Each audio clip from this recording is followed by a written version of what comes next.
PE. Kultura. Ano po is, i-describe po ano yung relationship niyo po sa mga knowledge para so kahit sino po ay pwede po. Dapat din na po ang inyong bitinan.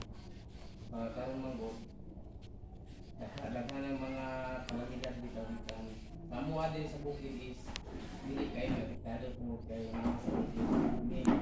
Pero kung dili na mo na protektahan ng environment, kalasangan na sa dinhi is kung magulan magud siya, diyan magud magsugod ang mga pangitabo na wala na to asahan, magkaroon ng mga baha, landslide.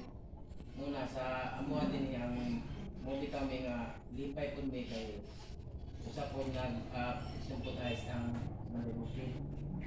Usap po sila nga tanaw dito sa kinaiyahan kung ano sa pa ba ang status.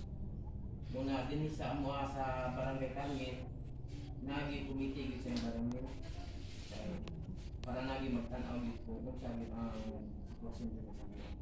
Sa ining area may mag-planting ni kaya kung nagulan ang doon mag-planting makita din yung area nga kung pwede sayang magod ang mga tao gani daghang pagganit ng mga tao ni ingon nga kung ta makapangay katatahoy kay ma-initiative lang sila sa ilang mga area magtanong sila. Rasulas sa mga ikan sa local or sa mga live ani mga turista mga layo.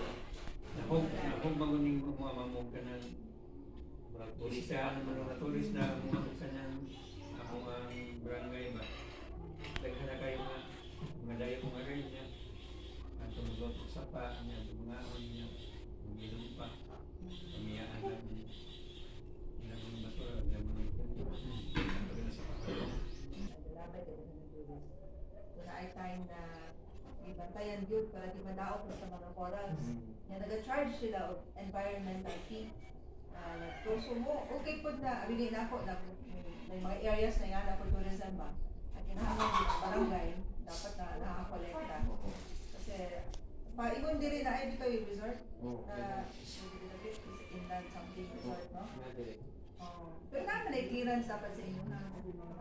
Dili sa mo ma'am, daghan naman ang isa pa lang din ang permit. Ma'am, kani kung inulmutan ka mo at pusaka, siguro nakalit ito na siguro mo rin. Hindi na area na site.